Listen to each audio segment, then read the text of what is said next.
This fabric just dropped. Hello. This fabric just dropped and I already know exactly what I'm gonna make with it. This is from the Tammy Handmade and Minerva collab. There's a few different prints and a few different base cloths to pick from. So if you're interested or curious about what else is in the collection, you should definitely go check it out on Minerva.com. I did get to pick out some of the fabrics for free to try out and, share with you. So this is one of the ones I picked out. It's a really lovely pink background with the cutest little orange flowers on it. I think this is gonna be perfect for spring.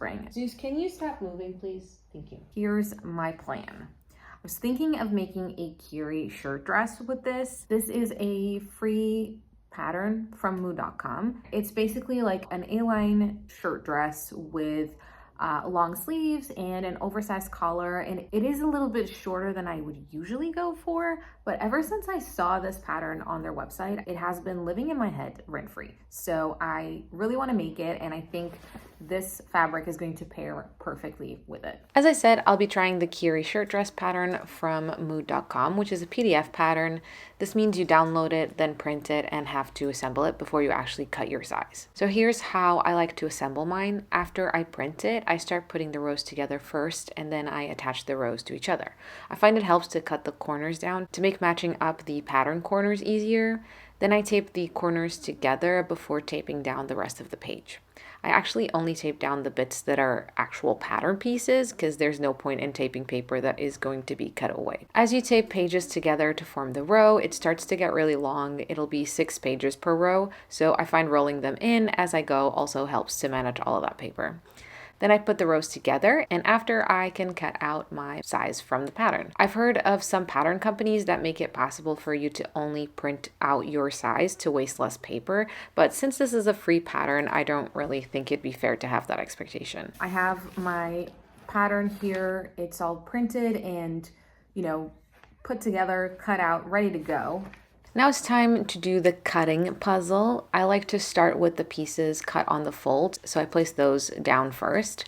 Since this print is not directional, I can flip the pieces to maximize the space. The smaller pattern pieces were actually a bit more challenging because I was on a mission to have as much fabric left over as I possibly could. So I took my time trying out placements to make sure I found the right cutting layout. For the pieces I need to cut 4 out of, I trace the pattern onto the fabric and then I pin the 2 layers together and then pin the pattern next to it so I know they're for the same thing. When all the pieces are pinned to the fabric, I started cutting it all out. With the fabric cut out, I interfaced both layers of the collar, 1 layer of the cuffs, and the button plackets. Since this is my first time trying this pattern, I'm going to be following the instructions given and sewing it in the order they tell me to.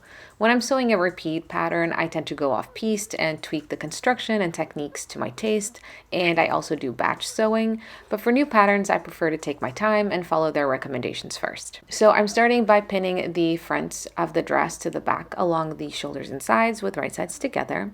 Then I stitch those in place and use my serger to finish the raw edges before pressing them. The pattern suggests using French seams, probably because they were using a chiffon in their example. I don't particularly like using French seams, they're a lot of work, and so I took the easy way out. The next thing they have us do is sew the hem facings together at the side seams. I pinned them along the short edges, so serge and press. And then they have us attach the hem facings to the dress. I usually leave hems to the end, so it was a little weird to do it like this, but since I'm trusting the process, I did as I was told. I'm pinning the hem facings to the dress along the bottom edge with right sides together, matching the side seams.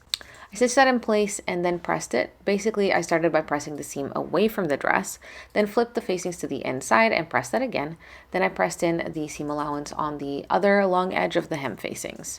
Now I'm going to top stitch the facings down along that folded edge to finish it. I cannot tell you how weird it is to finish a hem so soon into the sewing process. Anyway, next the instructions have us tackle the placket. I pinned 1 placket to each front opening edge with right sides together.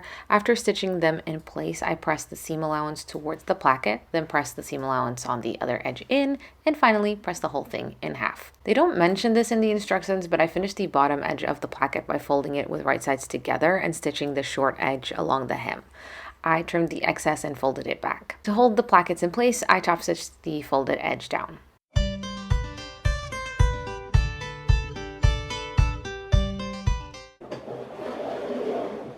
Hello, it's the next day. I feel like I look like a mess today, but it's so hot today. It's been really hot the last like 2 or 3 days. Anyway, It's the next day and I'm about to get started on this again.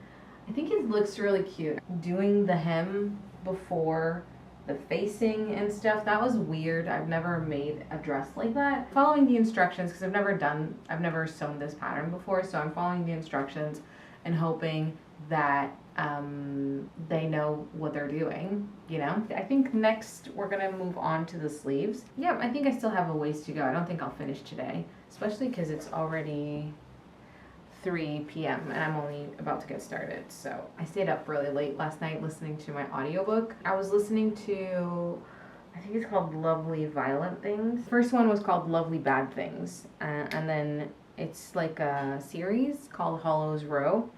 It's by Trisha Wolfe.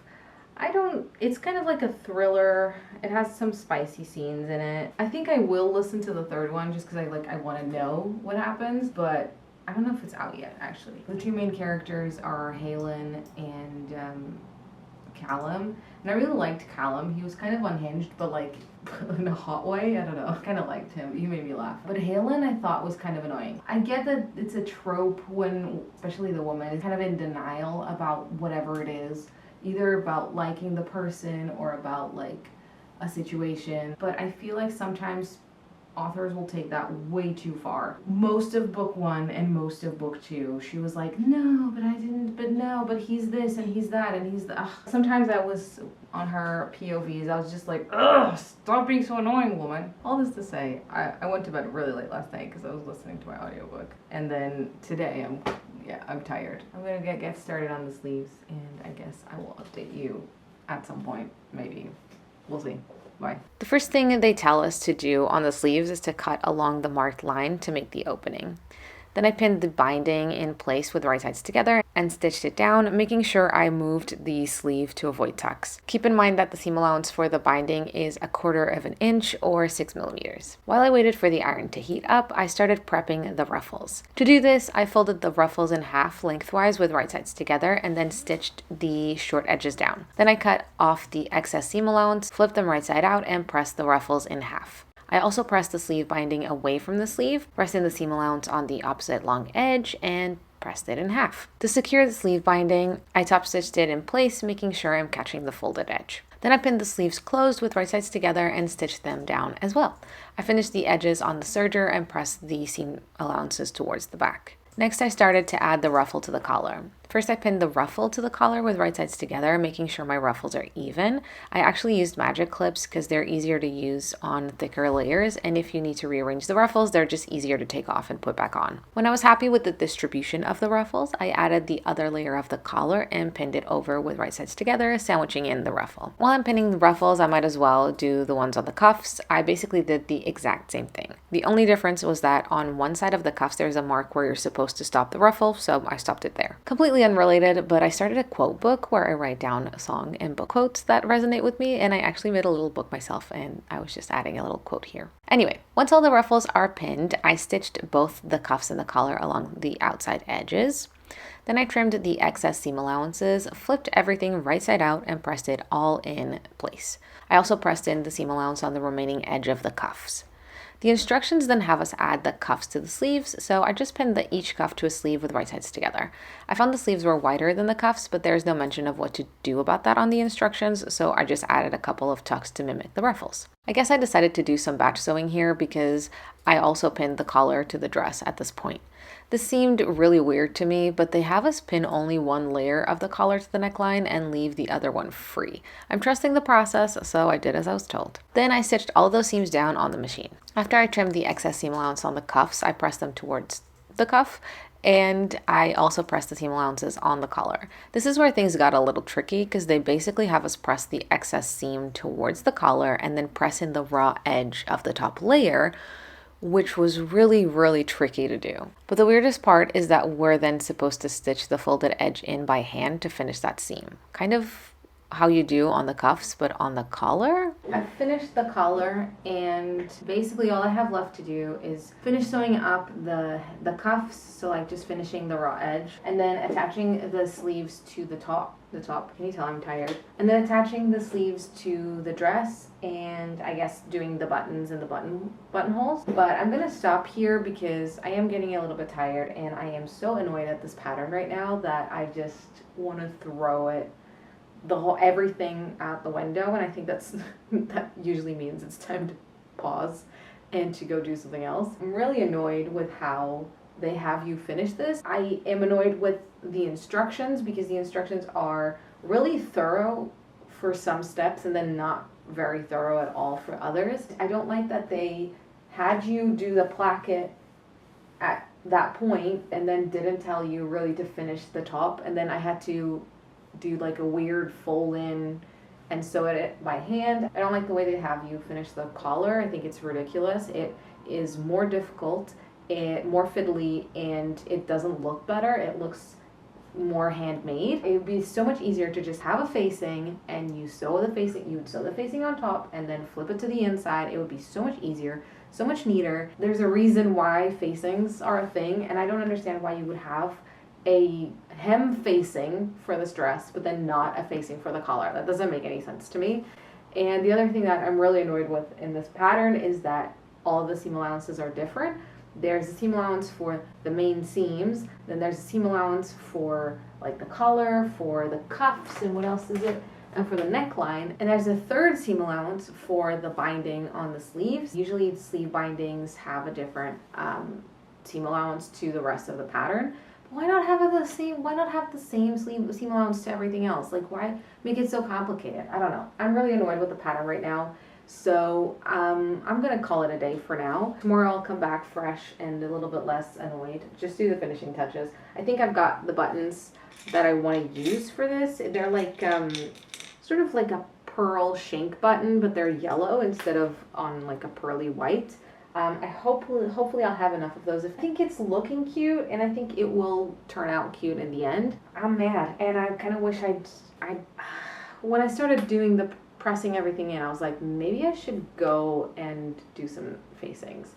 But I trusted. I thought, sometimes you gotta trust the process. Maybe I'm gonna find a new way that's better. And I found a new way that is worse. I still think it's a really cute pattern, and I probably will use it again. I just will make some adjustments to, one, the freaking facings for the neckline, and two, I will probably construct this in a more logical way. Like, I wouldn't add the placket at that stage, or I would have had it finished, Okay, I'm gonna put this away now and go do something else, and I'll see you tomorrow.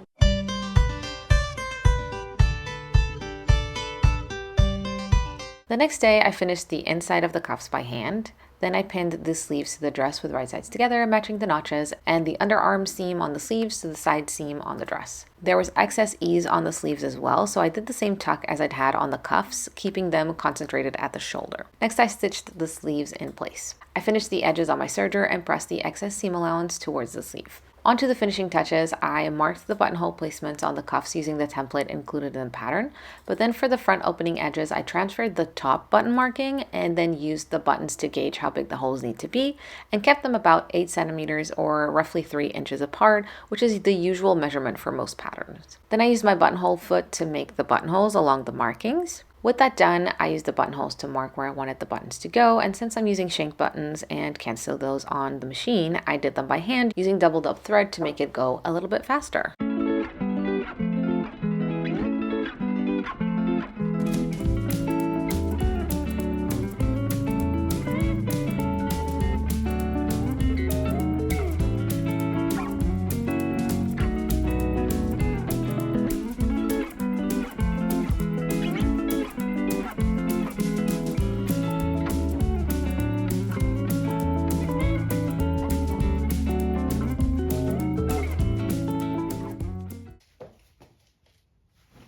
It's so cute, right? It turned out adorable. Like, this is exactly what I had in mind. There's a few things that I would do differently in the next time around, and I definitely want to try this dress pattern again. And I also really think this would look cute with a short sleeve, but the fit itself and like the design of it is adorable. It's so cute. I just feel it. I feel so sticky cute. Huge success on that part. I do have to try belting it because I think that would look really cute as well. So here are the things that I would change in future iterations. And some of these were mistakes I made and like distractions I made, and others were just like the pattern instructions or the blog posts, I guess, are a little bit confusing.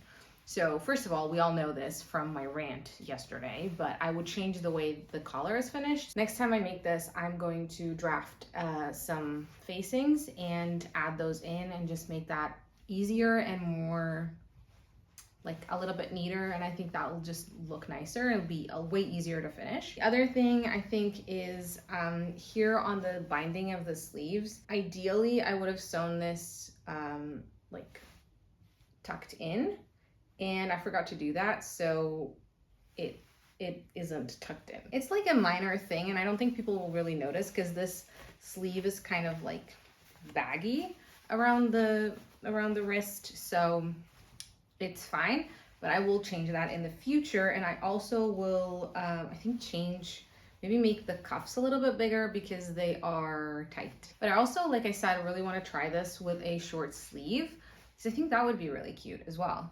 I do have to think about what sleeve I would like it to be because this is like, it's like slouchier in the shoulder. So I will have to keep that in mind in terms of what short sleeve I put in here. But yeah, I love it. I think it's so cute, and even though it is shorter than I would normally wear, like I feel a little exposed, like it's weird to have my knees out, but I don't feel like this is outrageously short or anything like that. So it's definitely very cute. I am very happy with how this turned out. That is it for today and for this video. Just as a reminder, if you want to get the fabric, I will leave a link below. It is an affiliate link, so if you choose to purchase it, I will get a percentage of that sale, and that will really help me keep the channel running and stuff like that. So if you are considering getting anything from Minerva.com, I would encourage you to use my link because it really helps me out. And if you've made it this far and you aren't already subscribed, I definitely think you should go ahead and do it. I post a new video most Fridays, and I also post on Instagram and TikTok a little bit more regularly, so you should go and follow me on there as well. That's everything I have to say for today. Thanks for watching, and I will see you in the next one.